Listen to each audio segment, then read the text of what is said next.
Yes, my dear students, good morning. Today we will discuss chapter 3 and our topic is multinational companies या global enterprises. आप सब लोगों ने MNC का नाम सुना होगा, सब बच्चों ने मल्टीनेशनल कंपनीज के नाम सुने हुए हैं, कोई फर्स्ट टाइम मैंने बता दिया। आज हमारे टॉपिक में आता है कि what do mean by the multinational company. ठीक है, तो मल्टीनेशनल जो कंपनी है वो दो वर्ड से बनती है, multi plus nation, multi plus nation की ऐसी कंपनी जो मल्टी नेशन में अपना बिजनेस ऑपरेट करती है। Such type of company is called the multinational company. नाम से भी पता चल रहा है, मल्टी नेशन में, मोर देन वन नेशन में। It means multinational company means that company, ठीक है, which established its head office in one country, जिसको उसको होम कंट्री कहते हैं, and it operates its business in various country. Such type of company is called the multinational company.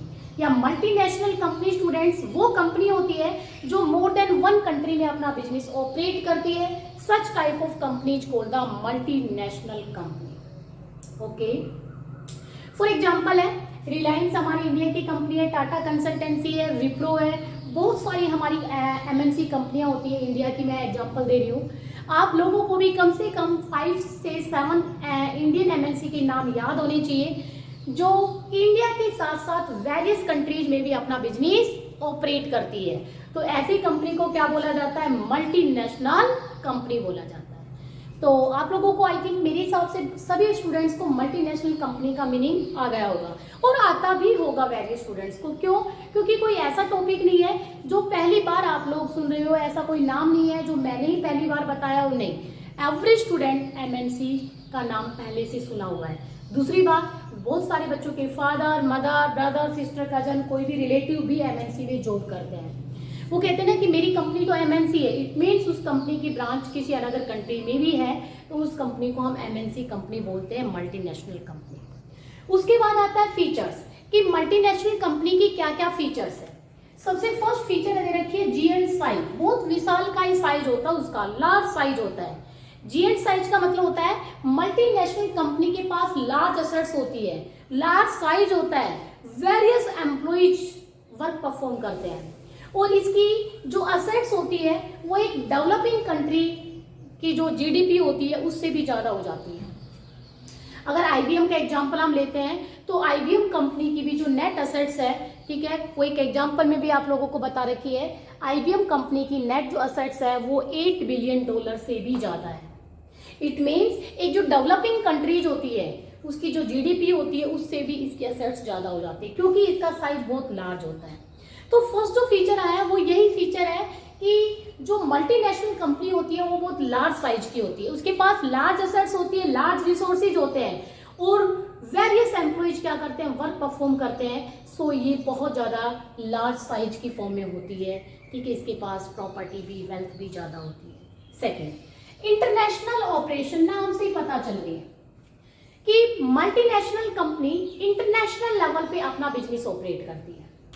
Multinational जो company है operate it's business in international level, यानी अपनी home country के साथ साथ वो इंटरनेशनल लेवल पे भी अपना बिजनेस ऑपरेट करती है। वहां पर भी वो अपने गुड्स एंड सर्विसेज, गुड्स है तो सेल कर रही है, सर्विस है तो सर्विस प्रोवाइड कर रही है। तो इंटरनेशनल लेवल पे ये अपना बिजनेस ऑपरेट करती है। अगर इंडियन कंपनी है तो फिर वो यूएस, चाइना, पाकिस्तान या अनदर कंट्री जो भी है आपके नाम, जो कनाडा है, ठीक है, या कहीं भी दुबई है, XYZ कंट्री में भी वो अपनी सर्विस देती है। तो इंटरनेशनल लेवल पे वो एक्टिविटी परफॉर्म करती है।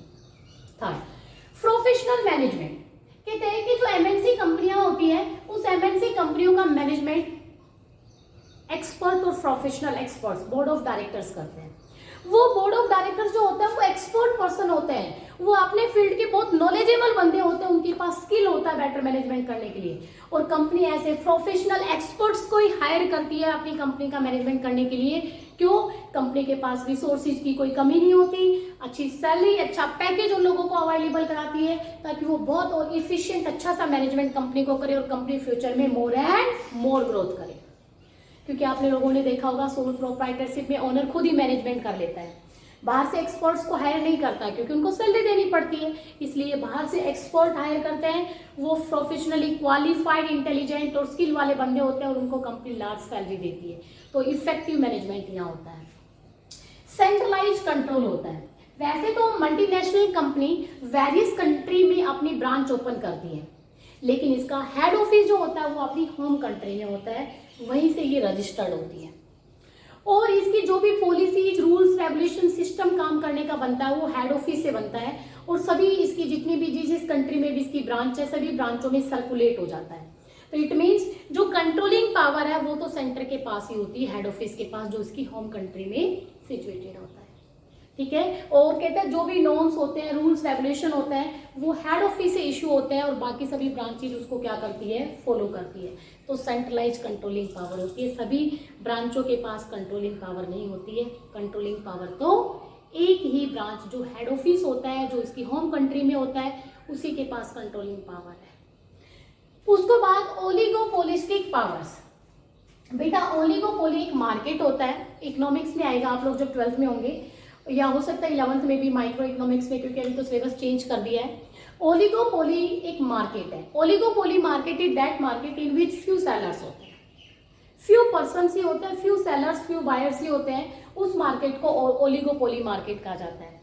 ये भी यही है कि मल्टीनेशनल कंपनी जो है वो ओलिगोपोलिस्टिक पावर क्रिएट कर देती है। ओलिगोपोलिस्टिक पावर का मतलब कुछ ही लोगों में पावर, कुछ ही लोगों के हैंड्स में पावर कंसंट्रेट हो जाती है, क्योंकि एमएनसी जो कंपनी है उसका साइज बहुत ज्यादा लार्ज होता है, और वो कंपनियां छोटी कंपनियों को क्या कर लेती है, परचेज कर लेती है, उनको एक्वायर कर लेती है, उनको खरीद लेती है। तो उसका साइज और ज्यादा बढ़ जाता है, और ज्यादा बढ़ेगा तो हमारी इकोनॉमी की जो मैक्सिमम वेल्थ है उन्हीं कंपनियों के हैंड्स में कंसंट्रेट हो जाती है, उन कंपनियों के ओनर के हैंड्स में कंसंट्रेट हो जाती है।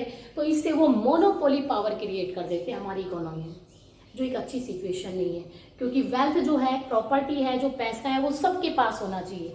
लेकिन अगर मोनोपोली क्रिएट हो जाती है तो कुछ लोग तो इतने अमीर है, इतना वेल्थ है, इतना पैसा है कि उसकी कोई गिनती नहीं है, और कुछ लोगों के पास खाने के लिए भी नहीं है। तो इससे क्या होता है, इकोनॉमी में वेल्थ का इक्वल डिस्ट्रीब्यूशन नहीं होता। तो जो हमारी एमएनसी कंपनियां होती है, पहले इनका साइज लार्ज, इनके पास काफी प्रॉपर्टी, काफी वेल्थ है, ऊपर से छोटी कंपनियों को और परचेज कर लेती है तो अपनी वेल्थ को और इंक्रीज कर लेती है। तो हमारी होल इकोनॉमी में ओलिगोपोली पावर क्रिएट कर देती है कि इकोनॉमी की टोटल वेल्थ कुछ ही लोगों के हैंड्स में कंसंट्रेट हो जाती है, बस बाकी लोग तो अपना गुजारा करने वाली बात हो जाती है। उसके बाद आते हैं sophisticated technology. Sophisticated technology use करते हैं, लेटेस्ट जो टेक्निक आती है मार्केट में, जो लेटेस्ट अपडेटेड टेक्निक आती है, वो टेक्निक एमएनसी कंपनियां यूज करती है, ताकि कस्टमर की नीड एंड वांट के अकॉर्डिंग गुड्स अवेलेबल कर सके और मैक्सिमम कस्टमर्स को सेटिस्फेक्शन दे सके। तो ये कभी भी ओल्ड और ट्रेडिशनल टेक्निक यूज नहीं करती। लेटेस्ट जो सफिस्टिकेटेड टेक्निक होती है, जो भी मार्केट में नई टेक्निक आती है, उन टेक्निक्स को ये क्या करते हैं, यूज करते हैं। एंड द नेक्स्ट आता है इंटरनेशनल मार्केट। इंटरनेशनल मार्केट का मतलब होता है, वैसे आ चुका है, ये सेम ही बात है कि इसका मार्केट एरिया सिर्फ अपनी होम कंट्री में ही नहीं होता। ठीक है, इट मीन्स ये जो गुड्स या सर्विस प्रोवाइड कर रही है, वो गुड्स या सर्विस अपनी होम कंट्री में अवेलेबल नहीं करती, बल्कि इंटरनेशनल लेवल पे अपनी गुड्स एंड सर्विसेज की फैसिलिटीज देती है। ठीक है, यहाँ पर ब्रांच ऑपरेट करती है, इंटरनेशनल लेवल पे ब्रांच ओपन करती है। जैसे हेड ऑफिस तो मेरी होम कंट्री में हो गया, लेकिन ब्रांच इंटरनेशनल लेवल पे ऑपरेट करती है। यहाँ पर मार्केट कह दिया तो गुड्स एंड सर्विसेज के रिगार्डिंग एक्सप्लेन कर दो इसको, कि भाई जो एमएनसी कंपनियां है, जो भी सर्विस देती है, जो भी गुड्स कस्टमर्स को सेल करती है, वो गुड्स और सर्विस सिर्फ अपनी होम कंट्री में अवेलेबल नहीं करती, बल्कि इंटरनेशनल लेवल पे वो सर्विस अपने कस्टमर्स को देती है। तो इंटरनेशनल लेवल पे मार्केटिंग करती है। So students, these are the features of MNC. बहुत लार्ज साइज होता है, इंटरनेशनल लेवल पे ब्रांच ओपन करती है, इंटरनेशनल लेवल पे मार्केटिंग करती है, प्रोफेशनल एक्सपर्ट्स के थ्रू मैनेजमेंट होता है, कंट्रोलिंग पावर हेड ऑफिस के पास ही होती है। ठीक है, बहुत सफिस्टिकेटेड अपडेटेड टेक्नोलॉजी यूज करती है, और कहता है भाई साइज लार्ज होने की वजह से इकोनॉमी की जो वेल्थ है वो कुछ ही लोगों के हैंड्स में कंसंट्रेट हो जाती है, इसलिए ओलिगोपोली पावर क्रिएट करती है। उसके बाद next topic merits of MNC. MNC company से हमें क्या क्या बेनिफिट्स मिलता है, यानी जब हम एमएनसी कंपनी ऑपरेट करते हैं तो उससे हमें क्या क्या बेनिफिट्स, क्या क्या इंपॉर्टेंस हमें मिलती है, तो फर्स्ट आता है इंक्रीज इन फॉरेन इन्वेस्टमेंट। भाई आपकी फॉरेन करेंसी इंक्रीज हो जाती है, बात तो सच है, क्योंकि अगर एक इंडियन कंपनी है और वो एमएनसी कंपनी है तो वो अदर कंट्रीज में भी उसने अपनी ब्रांच ओपन कर रखी है, अदर कंट्री में भी वो अपनी गुड्स को सेल कर रही है, तो डेफिनेटली उस कंपनी को फॉरेन करेंसी मिल जाती है, फॉरेन इन्वेस्टमेंट हो जाती है, ठीक है। और फॉरेन करेंसी की वैल्यू हमारी इंडियन करेंसी की वैल्यू से कहीं ना कहीं क्या रहती है, ज्यादा रहती है। तो सबसे बड़ा बेनिफिट तो हमें यही मिल जाता है, if we operate the MNC company in our own country then definitely we sell our goods and services in another country and we also got foreign currency. और फॉरेन करेंसी मिलेंगे तो डेफिनेटली हमारी इंडियन इकोनॉमी का development ज्यादा होता है। कैसे development होता है वो आप लोगों को पता है, क्योंकि मान लो आज की तारीख में $1 कितने रुपए का, चेक करना, ठीक है। और सोचो $1 के बदले में जैसे मान लो इतने $1 अगर हमें वहाँ मिल जाता है तो इतने रुपए के बराबर मिलेगा, तो कितने डॉलर मिलेंगे, तो कितनी करेंसी हमारे पास आती है, तो फॉरेन करेंसी मिलती है और उसकी वैल्यू ज़्यादा होती है। एक बेनिफिट तो ये मिल जाता है। Second, increase in employment. Simple सी बात है, सिंपल सी, क्योंकि बाहर की कोई एमएनसी कंपनी, बाहर अनदर कंट्री की एमएनसी कंपनी अगर इंडिया में आकर अपनी ब्रांच ओपन करती है तो आप बताओ एम्प्लॉय कहाँ से लेके आएगी, वहीं से लेके आएगी क्या? नो। हमारे इंडियन जो पीपल्स हैं जो अनएम्प्लॉयमेंट की कैटेगरी में आते हैं उन सबको एम्प्लॉयमेंट की अपॉर्चुनिटी देती है। एम्प्लॉयमेंट मिलेगा तो उन लोगों को सैलरी मिलेगी, सैलरी मिलेगी तो उनका लिविंग स्टैंडर्ड हाई हो जाता है। एक बेनिफिट हमें ये भी मिल जाता है कि कहीं ना कहीं हमें हमारी अनएम्प्लॉयमेंट की प्रॉब्लम सोल्व हो जाती है। और ये बात भी सच है, जितनी ज़्यादा इंडस्ट्री ओपन होगी उतनी एम्प्लॉयमेंट की अपॉर्चुनिटी हमें ज़्यादा मिलेगी। और एम्प्लॉयमेंट की अपॉर्चुनिटी मिलेगी तो इंडिया में आप सबको पता है अनएम्प्लॉयमेंट की प्रॉब्लम बहुत ज़्यादा है, इंडिया में बहुत ज़्यादा है अनएम्प्लॉयमेंट की प्रॉब्लम। और उस अनएम्प्लॉयमेंट की प्रॉब्लम को काफ़ी हद तक एमएनसी कंपनियाँ सोल्व करती हैं। जितनी एमएनसी कंपनियाँ इंडिया में आएंगी डेफिनेटली उतना ही एम्प्लॉयमेंट हमारा इंक्रीज होगा, लोगों को रोजगार मिलेगा। Third, proper use of resources. You know India में हम नेचुरल रिसोर्सेज बहुत लार्ज स्केल पे है, नेचुरल रिसोर्सेज बहुत लार्ज स्केल पे है। अगर कोई बाहर की इंडियन एमएनसी, बाहर की कोई एमएनसी कंपनी इंडिया में अपनी ब्रांच ओपन करती है तो वो नेचुरल रिसोर्सेज जो हमारे पास अनयूटिलाइज पड़े हुए हैं, एक्सेस जो नेचुरल रिसोर्सेज हमारे पास अवेलेबल है, कहता हूँ नेचुरल रिसोर्सेज का प्रॉपर यूटिलाइजेशन हो जाता है। मैन मटेरियल, ठीक है, मशीन तो हमारे पास नहीं है, फाइनेंस भी नहीं है, मनी का भी नहीं कह सकते, लेकिन मैन और मटेरियल दो ऐसे रिसोर्सेज है जो इंडिया में एक्सेस अवेलेबल होता है। अगर बाहर की कोई एमएनसी कंपनी इंडिया में अपनी ब्रांच ओपन कर देती है तो कम से कम हमारे मैन और मटेरियल दो रिसोर्सेज का तो प्रॉपर यूटिलाइजेशन हो जाएगा बेटा, वेस्टेज में नहीं पड़ी रहेगी, ये सच है। चाहे मैन का लगा लो, चाहे मटेरियल जो नेचुरल रिसोर्सेज है वो भी हमारे पास बहुत एक्सेस क्वांटिटी में अवेलेबल है।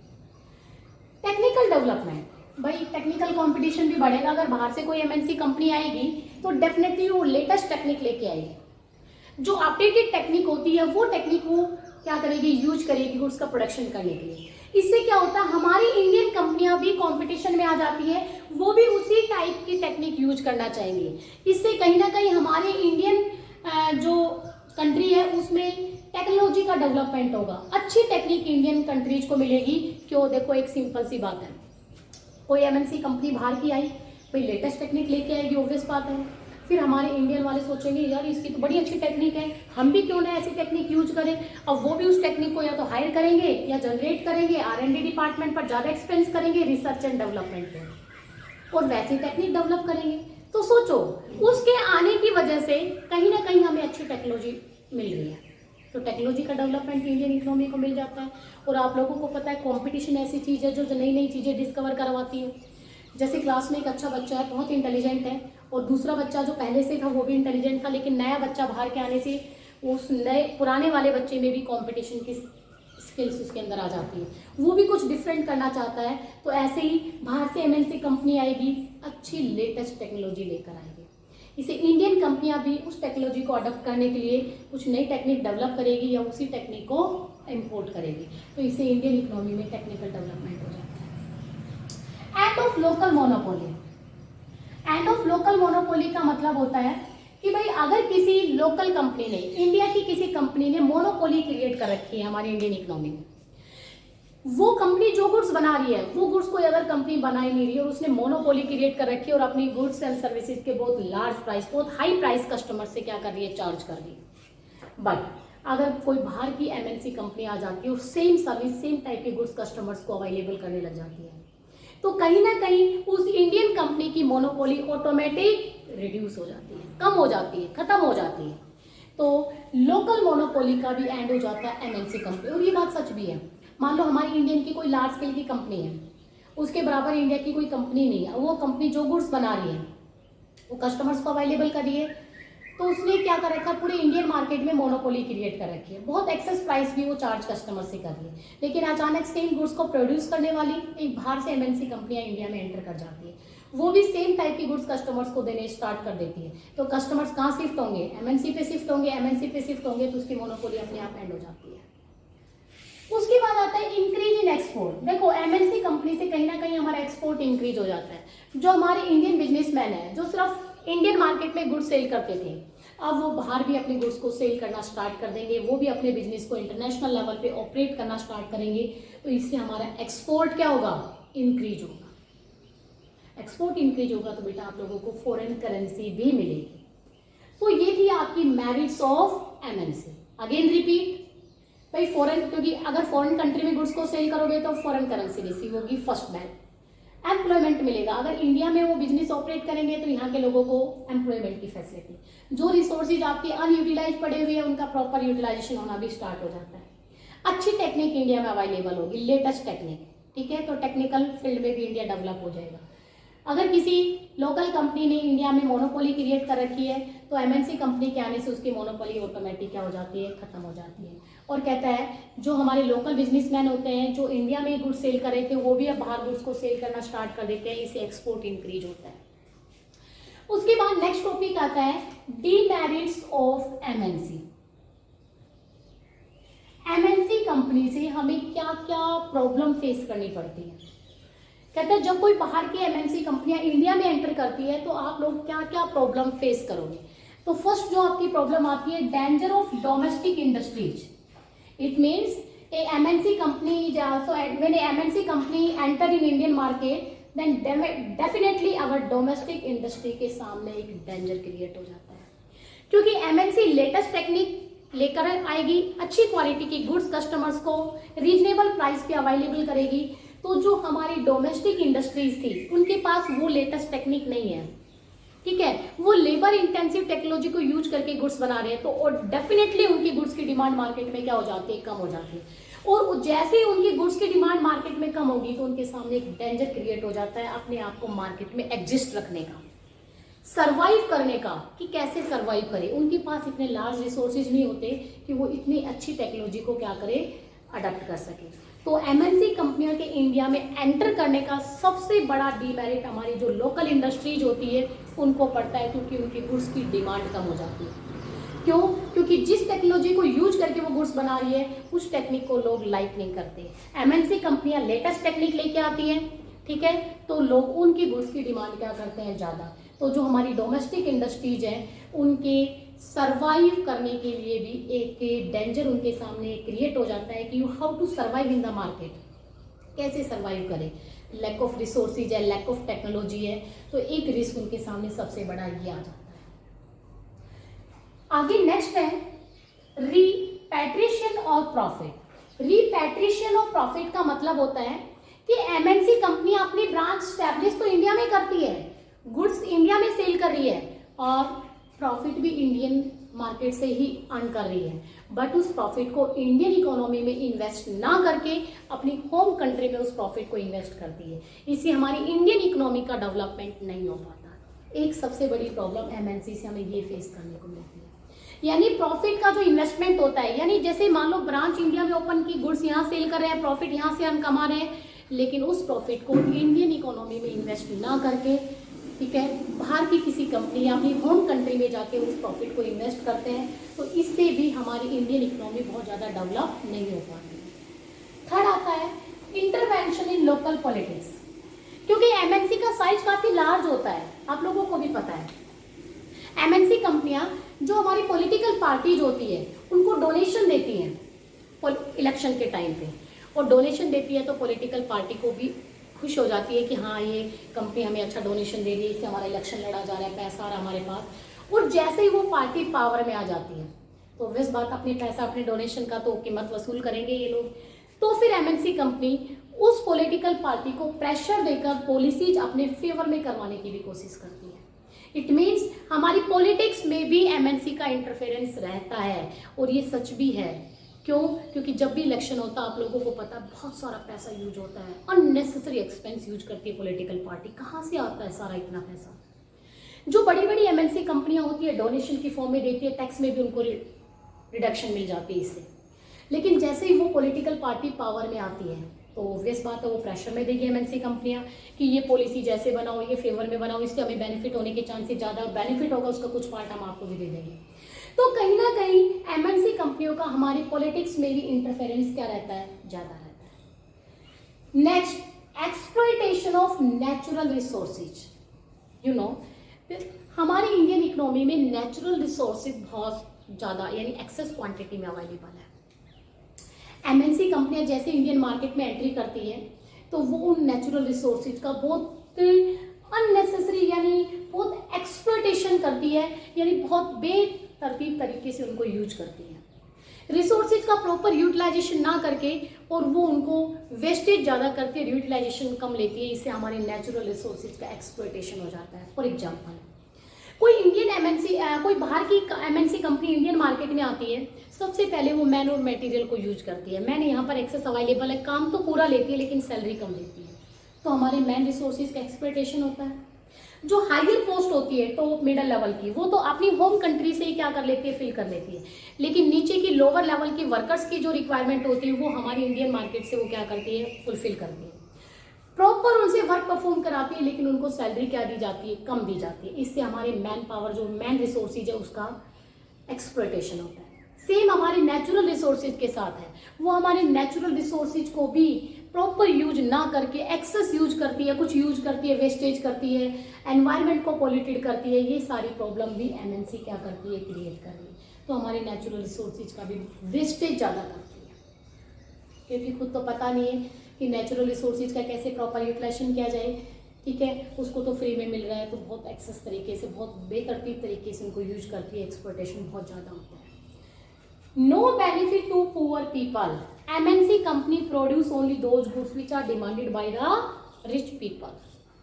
MNC company produce only those goods. MNC company provide the service only those service, ठीक है, which are demanded by the rich person, क्योंकि rich person उनकी हाई प्राइस पेमेंट कर सकते हैं, वही गुड्स बनाती है। सो एमएनसी कंपनियां वो गुड्स बनाती नहीं है जो पुअर पीपल्स की रिक्वायरमेंट को फुलफिल करती है। तो पुअर पीपल्स को इससे कोई बेनिफिट भी नहीं मिल पाता है, क्योंकि पुअर पीपल की नीड को सेटिस्फाई करने वाले किसी टाइप की कोई गुड्स एमएनसी कंपनी प्रोड्यूस ही नहीं करती।